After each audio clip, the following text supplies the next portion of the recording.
ഞാനിത് സ്വന്തം മകനാണെങ്കിലോ? അത് അവന്റെ വിധിയാണെന്നങ്ങ് കരുതൂ.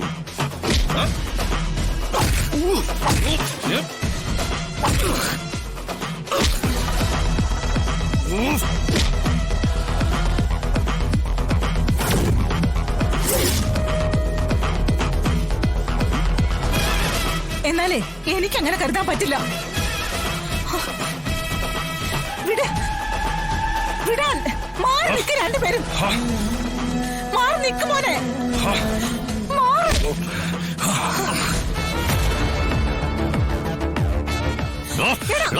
ഇവന്റെ കാറുകൾ എന്റെ ശാലി വെടിവെച്ചിട്ടത്.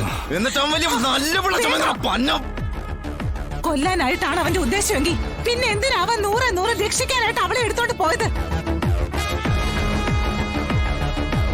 ട്രാഫിക് ബ്ലോക്കിൽ പെട്ട് എത്ര രോഗികൾ മരിക്കുന്നു.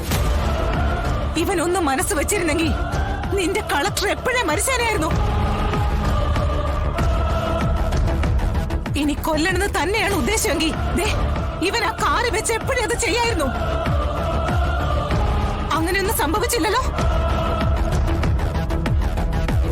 അപ്പോഴും നിനക്ക് ചിന്തിക്കാൻ പാടില്ലേ കൊല്ലാനല്ല ആ പോക്ക് രക്ഷിക്കാൻ വേണ്ടിട്ടായിരുന്നു എന്ന്? നിനക്കുമില്ലേ മോനെ അമ്മയും പെങ്ങന്മാരും? എന്റെ വയറ്റിൽ കുരുത്തവനവൻ നെറികേട് കാണിക്കില്ല. അതിന് തെളിവ് ഞാൻ തന്നെയാ. അവനെ പ്രസവിച്ച അവന്റെ ഈ അമ്മ. ഇനി എന്നെങ്കിലും എന്റെ മോൻ ഈ കാര്യത്തിൽ പങ്കുണ്ടെന്ന് തെളിഞ്ഞാൽ നിന്റെ മുന്നിൽ വെച്ച് ഈ അമ്മ ജീവനൊടുക്കും. അത് നിങ്ങളെ കൊടുക്കാനോ കേസ് നിങ്ങളുടെ നേരെ തിരിക്കാനോ അല്ല. എന്റെ വയറ്റിൽ ഇവൻ പിറന്നു പോയതിന്റെ പശ്ചാത്താപം, ഒരമ്മയുടെ വേദന, കണ്ണുനീര്. അതിന് ഞാൻ എന്റെ ജീവൻ തന്നെയാണ് നിന്റെ മുന്നിൽ പണയ വസ്തുവാക്കുന്നത്.